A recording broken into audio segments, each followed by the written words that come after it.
Hi, welcome to this episode of Hollywood Breaks. Good to be with you today. I get to be on a podcast with the world famous Keith Rauch from the famous Fast Company article that's been written about him. But also Keith and I dive into other more complicated issues in Hollywood, like the mergers and acquisitions game, and really this thought of like, what's a modern movie star like? So enjoy this episode of Hollywood Breaks. Hey Keith, so I was browsing the internet and you were, Tim. Wow, how novel for you. Yeah, yes. But I'm a reader of Fast Company. I read this really interesting article. You did Fast Company. Yeah, yeah. Good for you. It's about this conservative podcast host that happened to be interviewing a recent producer of a very conservative movie produced by the Ben Shapiro Group. Yeah. Daily Wire. Yes, I heard. Yeah. I've heard of it. Oh, you have? Did you read the article? Yes. I did. I think I did. Yes. Oh, really? I think I know who you're talking about. Oh, wait. So you read the same article? Because it's really interesting. They mentioned this host and how really his conservative vayues seem to be what we're all about here. Yes. Well, I mean, on the podcast. I didn't mean here. It's not. No, but seriously, man, Fast Company covered the conversation you had with Dallas, which is really great. Very exciting to get that kind of notoriety and opportunity. It is. And I actually appreciated what the author of the podcast is doing. There's, you're interviewing somebody who's produced a movie with conservative values, but he does get to the heart of what what this podcast is about. And what we're trying to talk about is that Hollywood seems to need to make a change. We're not just looking at like the gross ideas of what it takes to get someone in the seats and IP, big Marvel names or whatever are what all films should be about. There's actually a need to have a conversation in the community, and film is a great way to have that conversation. So, I mean, I know you well, and I'm obviously just joking with you that they somehow pinpointed you and Donald Trump in the same camp or whatever, because you interviewed. Listen, I appreciate first of all the fact that he picked it out, listened to the episode. He cherry picked a quote or two here, which is totally fine. That's what you got to do when you're writing and you want clicks. I totally understand how the game works.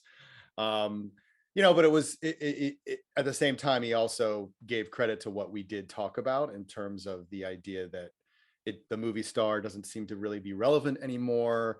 And you do get the sense that most of the people at the studios feel like almost like a Harvard-esque faculty room, faculty lounge. Yeah. And that again is what a lot of what we like to talk about here, in the idea that there are so many more stories to be told, and the fact that everything seems to be so limited to the coasts, and there doesn't seem to be a broadening of what could work, what doesn't work.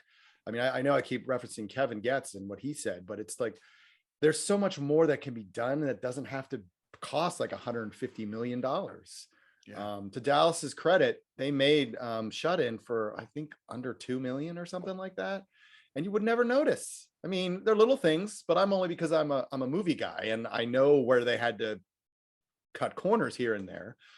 But you don't feel it. You still feel the story. You still understand the characters. And that's really all you need. And there's ways to make movies that are compelling where you don't have to spend $150 million. And I think... So that idea of like Hollywood is breaking is very well kind of summarized that way. Like there are things that are changing, and there are things that aren't going to resonate anymore. Right. And I think that like cash grab, big picture item, although still relevant. Obviously, Batman proves that there's a lot of great opportunities for the big film. I'm a fan of the big film, so I'm not saying I wish them away. Right. But the opportunities that are now coming allows for a nuance because the world has changed. The pandemic has put people in different places. We watch films in different ways. But most important, and I think probably what comes through is this thought of can't we have a dialogue? Can't we have a conversation? Can't we learn from other people? Does it have to be so skewed and so off to one side that is what being promoted? So next week when we talk about the Oscars, I'm sure we'll be hitting on some of those highlights. Really, exactly. What films we celebrate and why we celebrate them. But that's exactly. Congratulations on the being mentioned in Fast Company, man. That's really thank awesome. you. It's an honor to be mentioned. Let me tell you. And we'll put the article in the show notes here so yeah. people can follow it. And if you follow the link in the article, you'll bring it right back to our podcast. So you can listen to other episodes. And if you missed one with Dallas, it'd be a great episode. So, so really great. Yeah. Great way to kind of start off the week and get things started. Happy Friday, everyone. There you go. No doubt. There's plenty of things happening right now that, especially leading up to Oscar week. So we'll leave that for next week. Robin's going to join us next week and we can do our Robin will be back. Picks. But the Batman phenomenon that's happening, I'm really excited about that. I think that there is a new kind of view on what people are thinking about the theaters. We're kind of getting back into the run of things. I'm clearly seeing more people interact. I spent Wednesday at Disneyland, and it was great to see a large group of people interacting, engaging entertainment in a great way. So I'm excited to see that return of the theatrical life and what's there. But I'm going to say, I don't think it's 150 million. It's still a very low score. If we were 3.5 years ago, we would have called that a flop. Yeah. I mean, yes, because I don't have the numbers in front of me, but my gut tells me that Justice League opened to more than Batman, and that was considered a disaster. So I think we're still kind of in that realm of the COVID asterisks with a box office opening where it's like, well, it's during COVID still. And, that there's a part of that that's somewhat accurate, but I still feel like we're making excuses for other movies that necessarily 3 or 4 years ago, if they had had that opening, would have been considered written off. And now they're getting sequels. So there's a sense that yes, people are returning to the theater, and I'm very excited about that. I love the fact that, as I said last week, I've talked to people and they want to go back and see it again, which that's a conversation I have not had in a while with anyone about going to see a movie more than once. And when I pressed, they were like, well, we want to see it because it's the kind of movie you have to see in theaters. And first time I've heard that in a long time. So that in and of itself is a good that aspect of the conversation. Now, granted, this is few people in the western suburbs of Philadelphia, so I don't want to apply that to the entire country, but the mere fact that there's that conversation happening after 2 years of like, I don't really want to see it. Have you seen it yet? Now, are you going to see it? Maybe. I need to go see it again. Just watch it on people's television sets on. The fact that conversation is starting to evolve again, and it's returning back to the movies having a cultural meaning again, I think is very positive in a lot of ways. Maybe we like this, to be honest. I mean, if what we're looking at is $150 million is a huge success, $80 million box office is considered a huge success. You can get the understanding that a $25 million more independent film would be an amazing boom. And again, 3 years ago, it would be hard to even get that film in the theater to get any kind of attention to it. So this opportunity that we're seeing by resetting the scorecard and not looking at if it's not making $1 billion, it's not worth it kind of mentality really is going to open up the gateways for new conversations. And that's one of the things we want to always point out here, is that whatever's changing in Hollywood doesn't just pull back old opportunities, but also releases new opportunities. And that new Hollywood is something that we're watching come about and give birth to something new. I love the blockbuster films. It was the era that I grew up in, but I don't think I'm totally sad that if they completely go away and there's a different way of promoting film and getting people into theaters, it would be a bad thing. Although I'll say, I think that the major corporate oversight, where we've always recognized as kind of leadership list, seems to not necessarily gone away. What's the deal now with hbomax and wait, who's merging? It's hbomax and Discovery? It's Warner Media and Discovery. Well, they're merging, but basically AT&T is siphoning off that part of their business and basically giving it to Discovery, and they're becoming one company called Warner Discovery. It's Discover Warner. It's terrible. One of the biggest issues that I mean, it was only 2 years ago that launching everything as HBO Max was a major brand crisis. And now they're going to attach. Could they make it any more difficult for people? Yeah, I guess the CFO of, I can't remember if it was it might have been Discovery, came out and said, yeah, we're eventually going to merge the two. So HBO Max and Discovery Plus, which are their two D2C services, into one. I mean, that looks like a hodgepodge because you've got HBO Max, which has started to kind of get a little bit of recognition. They're definitely trending upwards. I think even though Project Popcorn, which was their dumping of all their 2021 releases onto HBO Max, was widely derided for some good reasons, it obviously helped HBO Max in a lot of ways. And it's brought a lot of attention to it, as the fact that HBO is still putting out dramas that are just zeitgeisty and get the attention and people want to subscribe. So they're trending upwards. I'm sure Discovery Plus is doing well. I don't really have their numbers in front of me. But they're just two almost feel opposite poles. Like, because you have HBO Max, which is like serious drama, and Warner Brothers films, which more often than not are more edgy, not necessarily family friendly. Could be more dark, exactly. More dark. And then you've got Discovery Plus, which is Flip or Flop, or This Old House, or House Hunters, and like all this reality TV, which it makes sense. There really isn't a lot of reality TV on HBO Max, so it could be a nice mix, but it's just the tone of it. It'll be interesting to see. It's funny because I think like the next day he came out and said, oh, this is going to take some time, because I think everyone was like, what? How are you going to make that work?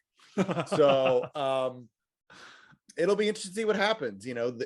They've started talking about the structure. It looks like it's going to close, I think, later in, I feel like April or May of 2022.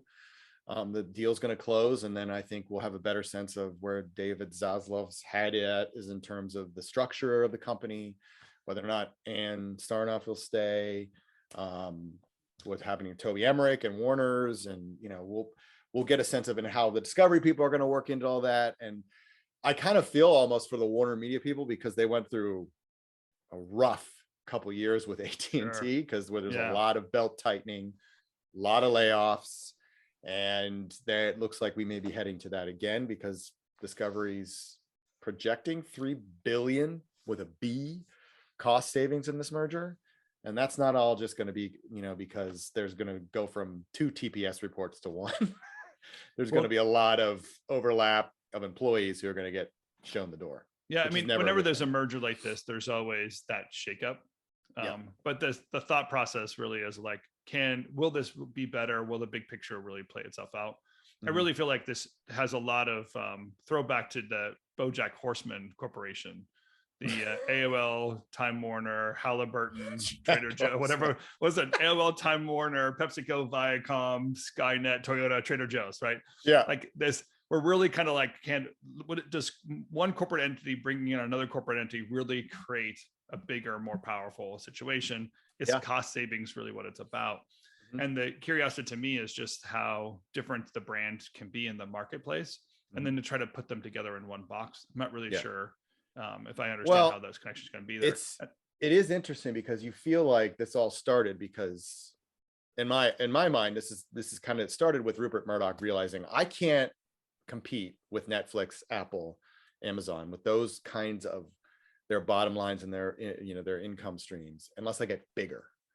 So then he goes after Time Warner, and Jeff Bezos is like, no. And then Bob Iger's like, hello. So he picks up the phone and is like, hey, Rupee. And Rupe's like, yes, let's do it. And then that's sort of like what the vibe was, like, you got to get bigger. If you're going to compete with Netflix, you're going to compete with Apple. The only way to do that is scale. But now it seems like the conversation is starting to shift a little bit, because you have Peacock, Kelly Campbell, coming out this week, I think. And she said, this isn't a race to spend. We're about quality, not quantity. Wait, Peacock said that? Okay. Yes. Just make sure. Well, she's new. Give her some time. She's new. Yeah. Come on, Tim, be nice. Okay, I'll be nice. So that's a shift a little bit. And, Bob Bakish came out and said, well, we're not going to release a movie a week. We're going to release a movie like every other week. So it's starting to become this conversation where we don't need to spend, because I think everyone is now realizing that Wall Street is like, wait a minute, this isn't sustainable. Mhm. You guys just can't spend billions upon billions of, let us see, show me the money. Like, where are you making money on this? And give me all these loss leaders and say you're going to have 5 years of income losses. And then, oh, well, by 2029, we'll be in the black. I don't know if Wall Street's buying that anymore. Yeah. And you can see it the last shifting. couple of years has been like just a sugar high of like a subscriber run and build out. I mean, there was an unusual situation where people aren't going to go anywhere. So of course they're running towards subscribers. But now that you have a market that's changing, people getting back to work, theaters opening up, other venues that people can go to, and inflation. Right. All of that's going to change buying behavior, subscription behavior. So of course you have to start right now being proactive and create a different narrative of what it's about. Yeah. And quality. I mean, I almost feel like they've been listening to our podcast, right? Can we actually have something of quality? Can we focus on that instead of it just be a money run or a subscription run? Yeah. It seems like the Netflix model is sort of being looked at as like, well, maybe they're not the way to go. They got us into this game, but maybe the way they're doing it isn't the way we should do it. It's interesting. Within like a day of each other, Matt Maloney had a piece on What I'm Hearing, where he talked about how the narrative on Netflix isn't as positive as it was 2 years ago. And then the Ankler had entertainment strategy guy who came out and said the drip drip of like Netflix sort of going like this. Now they're still dominant. There's no doubt about that. Yeah, sure. But this past week, the top 10 movies, they only had 2, which, considering how much they churn out, that's not great. So I think there's this idea that maybe we should start looking at a way to not necessarily the content spend, and just content might not be the way to go. And with Disney announcing that they're potentially looking at an ad supported model, which a lot of people have determined that Bob Chapek is not going to be able to meet his promised numbers unless they drastically increase subs, which means a lower price tier, which is funny because their price tier is already pretty low. So, but they also experiment with Hulu that way. I think they have the Hulu data to prove that, okay, we're not going to lose people, or we can gain people by doing that. Yeah, exactly. And with Peacock and other apps in the field, it probably makes sense. I just feel like when cable came about, it did the same thing, right? You had these exclusive non-commercial channels until it didn't make sense anymore, and then everybody had commercials on their channels. Right. We're going to see that same thing with subscriptions. The downside or the unfortunate side of us buyers is we basically got rid of one entire platform that had those on them, just to replace them with another platform. It slowly goes back to the same place. Threw it back to the same platform. And it's just commercials. Curious, if Amazon's model is going to be a little bit different, because Amazon doesn't necessarily have to have commercials. Although I feel like what they did to IMDb, I hate that, their takeover there. I think that IMDb is now what used to be a great resource just to look up things or whatever is now way too commercialized. Yes, it is. I agree. But Amazon has a different platform and a different buying structure, consumer structure, than having to commercialize between, different shows that they have going on. And even just the navigation through their platform gives a sense that they're going to be about something else. So I think their move with MGM might be something else to watch, because they're a very different player than the Disney Plus and Netflix models, where it's get people locked in and try to have this be the television network for them. Yeah. I mean, as Cameron has said when she's been on, it's all about keeping people on the platform. Don't want you to leave. Everything you could possibly want is here. You want to shop, you can get that. You want to eat, you get that. You want groceries? Guess what? We have that too. So it's all that. They just want everyone to be on Amazon all the time.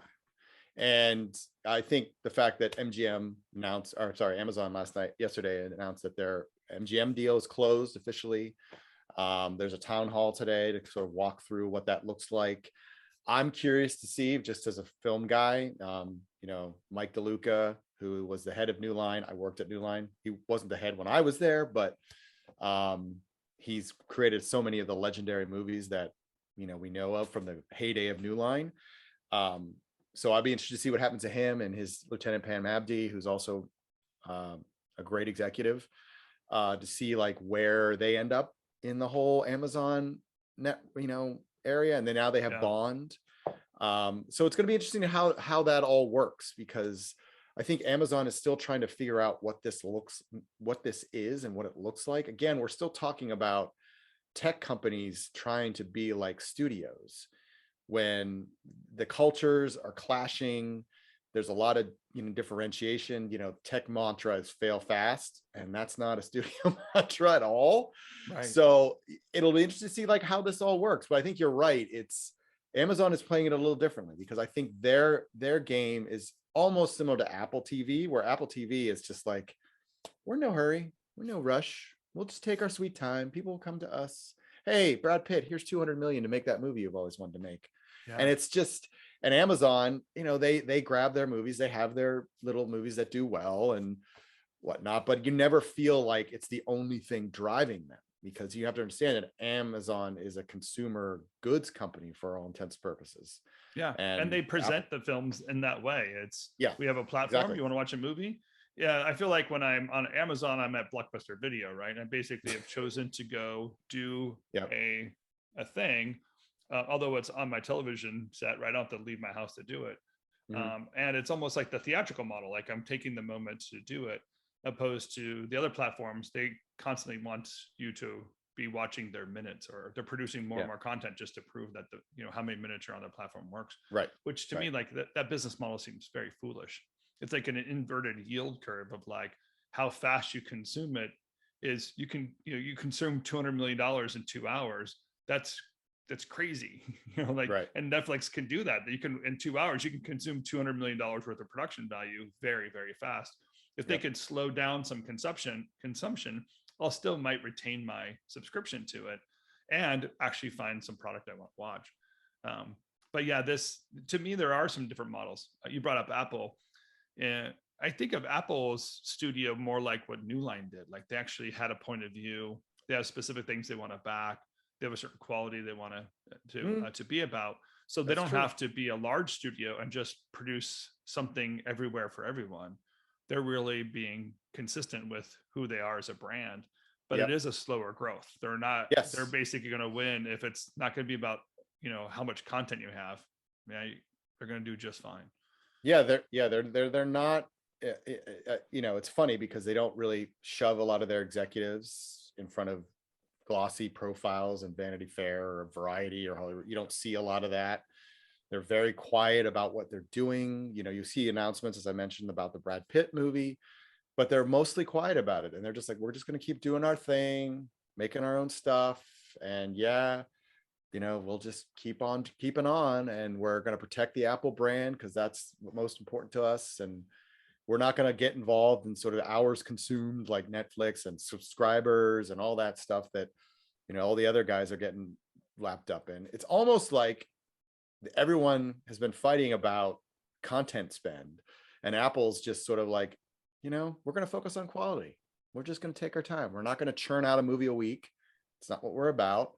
Just going to take it nice and slow. And I think maybe in my head, it's a learning from the roadshow, or the big rollout, not a roadshow, but the big rollout they did when they announced Apple TV, and they had all these stars and directors and Oprah and Spielberg and all these people. And it was just sort of like, whoa. And then all of a sudden everyone's like, well, where's all this stuff? So I think they've learned that, well, maybe we shouldn't be doing what they're doing. Let's do what we know and what we know to do. And that's just focus on sort of the product itself and just let people find it. I mean, let's be honest, that's what kind of happened with the iPhone. It's happened with the iPod. It just sort of started with people like discovering, and then like, I can't live without this. Yeah, it reminds me of the Simon Sinek TED Talk when he talked about Apple. Yeah. And he said, hey, where people want to change the world, want to watch a movie? Yeah. And it feels that way, doesn't it? It's like, hey, we're, it's not like, consume the movie. We don't even care what it's about. It's where people want to change the world. And we make movies. Would you want to watch it? Movies. Yeah, exactly. I do feel like their brand is, their platform is a little lame. I don't know. Yeah. I've never rented a movie from their platform or purchased one from their platform because it's more expensive. I get the same product, and therefore I have a library on my Amazon, in my Amazon account, that I don't have in my Apple account. And they haven't necessarily developed a loyalty for me to buy movies or rent movies on their platform. So that I have a reservoir, and I need keep that subscription going. It's interesting because if you look at sort of the I had a conversation with someone about this last night because they were asking about Apple TV. So if I get Apple TV, can I watch, this movie can I watch Ted Lasso? And I'm like, well, hold on. Apple TV is the actual hardware. That's the box you have to buy. Apple TV Plus is where you get Ted Lasso. He's like, wait, what? So there's like a lot but of, you don't need the box to have. Yeah. No, I mean, it's very confusing. But you can watch on your Roku. I wish they would have done something similar to what they've done with like Apple Fitness, Apple Arcade. There's very distinct delineals between what you get, but then Apple TV Plus, it wasn't. I don't think it works because it's like naming it after a hardware, and then you expect people to go find it. A lot of people can't find it, and or something like iTunes is.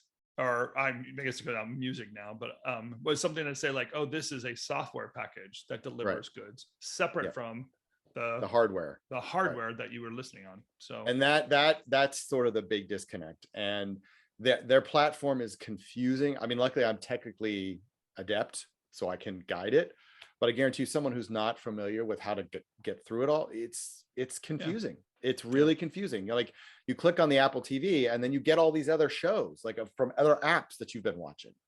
And then down below you see Apple Originals. It's like it's just like, wait, what? I mean, if you don't understand how the ecosystem works, then you're going to have trouble finding it. So I think they have a lot of, I would imagine, discoverable issues, like people finding the shows. I think Ted Lasso was a hit just because people stumbled on it in the midst of a pandemic and it felt like a big warm hug in the midst of us all being locked in our homes. Otherwise, I don't know if anyone would have found it. Well, they also have that ability to promote at the top of the screen, right? Yeah. So that when they put Ted Lasso there, it's easy to find. If it wasn't there, right? Yeah, you're right. If it wasn't there, you wouldn't find it. Exactly. Yeah. That's exactly right. Yeah. But it is interesting how a tech company, specifically like Apple, is dealing with their product line, or Amazon, totally different consumer base or consumer experience to go get a film. Me as a viewer, I feel differently about the product, even though at the end result is it's the same film on my TV set. But what it takes to engage the brand to walk through it. Right. So right now, if I had a choice between an Amazon model, an Apple model, or a Netflix model, and I was thinking about doing something special with my family, like let's sit down and watch a film together, the first place I go is Amazon. It's just the way my brain says, I think we're going to go do something together. Yeah. It makes it feel like an activity, opposed to I have to navigate something to get there. Or, with Netflix, I feel like, I don't know what I want to watch. Let's try on Netflix. Yeah. Definitely nothing there. Let's figure out something else. Yeah. It's interesting because if you think about like, it's funny you bring up where you go first, because the entertainment strategy guy, his article that came out, The Ankler, yesterday, which I encourage everyone to go find and read. It's fascinating. He really dives into the data, and he wrote a little blurb about how people aren't necessarily going to Netflix. Like the thought was you start at Netflix. Like when people sit down, what are we going to watch? The first question was, what's on Netflix? So you go to Netflix. But now with more competition, people are starting to go somewhere else, like what's on Amazon, or hey, what's on Apple TV, or what's on Peacock? Well, does anybody really say that? No. What's on hbomax, or what's on Paramount Plus? So I think the idea that Netflix is the dominant force is slowly eroding. But to your point, like once the comparison begins, that's when some of those, those UIs and how easy it is to find content and how can I find my shows is going to start to play an even bigger role, much like, in the cable battles of the 90s, like, well, what show do they have? If they have this show, I want that. Fortunately for the cable companies in the 90s, it was a lot harder to cancel. Whereas with the streamers, it's a lot easier. You can cut and then jump back on and then cut when you're watching a season. Which is obviously the churn of it all, and they want to try to reduce that as much as possible. But it's interesting that you go to Amazon first, because most people would say, oh no, I go to Netflix. But as you can see, you're a perfect case in point of what the entertainment strategy guy was arguing, in that Netflix isn't always the first choice. Yeah, and then if Cameron wants to actually give us some money for promoting her brand, we'd be happy to take it. No, I'm just kidding. I'm sure she'd be happy to do that. No, I think there is. from our point of view, what we share here is movie going is an experience, and it's something we love to share, and we want to share it with other people, and we want to engage people as we do it. We want to dialogue about it. So I think the nature of what I'm looking for as a consumer has to have that approach to it as well. I even feel like, is it weird to think of like when I hear that Netflix produced a film, it's obviously I have a different filter than a lot of people, but I almost feel like, well, yeah, sure, but that's not a film. That's a Netflix thing. But if you were to tell me that Apple produced a film or Amazon produced a film, I'm like, oh, okay, sure, I'll watch that in the theater. But a Netflix film, I don't know if you said, hey, there's a Netflix film in the theater, I don't think I'd go to that. But I went to see Meet the Ricardos, and that was, that wasn't Warner Brothers or Disney that produced. It's interesting because Netflix and Amazon actually release their movies in theaters. Apple, as far as I know, does not. I know, yeah. I mean, other than Coda, because they had to for Academy consideration. But other than that, they don't make a regular habit of it. Neither does Netflix, really. But I think that would be the one thing I'd like to see more of, is the streamers putting movies into theaters. Just because if there's a movie that feels like it needs to be seen in a theater, then put it in a theater. Like, especially if you're a company like Apple, who, come on, you've got barrels upon barrels of cash. A 2-month release of Coda in theaters is not going to destroy you. If anything, it'll increase your bottom line and probably make investors be like, ooh, they're actually making money on this, versus just being a prestige play to win an award. I saw the Adam Project. I think that's the one that struck me. Who produced the Adam Project? Because that's the one I was like, oh, wait a second. Oh yeah, that is, I think Ryan Reynolds produced it with Sean Levy, who it was a Netflix release though, and that's the one I saw recently, where I thought to myself, oh wait, Netflix makes movies? I don't know if there's that. Of course I know that. But Netflix makes decent movies. Well, I kind of wanted to see the film, right? I was watching some with my kids. I'm like, hey, let's watch this one. So in that case, I was looking for the film and then surprised at the platform, opposed to, I often, when I think of Netflix, I'm on the platform and then going, oh, okay, they have some garbage. Interestingly, I have a question for you, because I'm going to tie this into something, but what attracted you to the Adam Project, or your kids in specifically? Because it looked like it was fun, or? It was a podcast that I heard Ryan Reynolds on, the Jason Bateman podcast. Oh, right. Yeah. Yes. Smartless. Smartless, yes. And just clever. I mean, I laughed for the entire episode of that podcast. And so with that, I can't remember what the conversation was. Katie and I were listening to it, that conversation, or the podcast, we were laughing about it. So then when we saw that, we're like, okay, that's the Ryan Reynolds movie. And that's, well, it's interesting because it felt like a lot of their materials leaned into the nostalgia factor. Like it did. The movies we remember from the 80s, like, all these great kid adventure movies, and it has heart, and people were posting pictures of Jennifer Garner and Mark Ruffalo together again after 20 years since 13 going on 30, and it's like it was all this nostalgia. It was pretty fun that way. They definitely played that up. I think that they all liked it. The downside is, and listen, I'm somewhat of a conservative person myself, I thought there was a little too much just like bad language, and I have grown kids. It's not like I'm too worried about that, but it was like foolishly thrown in there unnecessarily. I think that's Ryan Reynolds humor, and you're like, gosh, you could have just had a movie about nostalgia. That 80s movie that came out around Christmas time, 8-Bit Christmas or whatever, hit that. It made me laugh more about nostalgia and the Nintendo or whatever than the Adam Project, but very fun, great concept. He's very humorous, and the cast was really great. He's so entertaining. Like, even though I don't feel like he drastically changes characters from movie to movie, it's just, he's so good. And if you want to see him in a really great, hilarious role that I think is often underappreciated, I would rent or watch Waiting. It's him and Justin Long, and it is hysterical. And I don't think it gets I mean, you see Ryan Reynolds for like how brilliant he can be on screen, because he's just so sarcastic, and Well, we can The say way it's he into plays the off movie star, people. but he is the modern movie star, right? There are people like Yeah. him that understand. He's into marketing. He's doing this whole Right. thing with gin. He's Well, he he's knows having it's fun. more. He plays It's his more. character. Yeah, it's more than just what movie I'm in. There's Yeah. more beyond that. Like it's just, Yeah. you know, I have this firm. I'm gonna, you know, make these random commercials on the drop of a hat, and I'm gonna be responsive to what's happening in the culture. And he does all these things, and it's like, oh yeah, and by the way, I still act.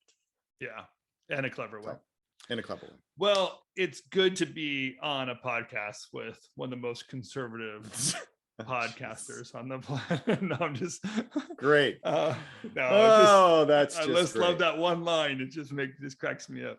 I'll take it, whatever. I know. But if you're interested in hearing more from the world famous Keith Rauch of Hollywood Breaks, then he also has a website, Vision Craft Brew, and he has a newsletter, Founders Brew, which are great perspectives of what's going on in Hollywood, having that same dialogue and conversation. And Keith also mentioned the Ankler. We love the Ankler and the things that they provide. So subscribe to those as well if you like this thinking and want to learn more about Hollywood. There's a lot of great resources out there beyond our awesome podcast that's doing but there's only one Hollywood Breaks, Tim. Just make sure you there is only one Hollywood Breaks. And coming up next week, Robin is back. We're so happy to have our friend Robin back. Geisen returns for our first, I think our first ever Oscar episode. I don't think we've ever done one before. You mean Oscar prediction episode? We've trashed prediction Oscars. episode. Good. Yeah, have no fear, everyone. It won't be 4.5 hours. It'll be our typical 30 minutes. So don't worry. And we're going to do the categories everybody cares about. So there won't be any major controversy about costume designer. I don't think we'll really talk about. We'll leave that to the Academy. We'll focus on the big ones. Yeah, exactly. All right, my friend. Good to see you, and I'll see you next week. Good to see you. See you next week.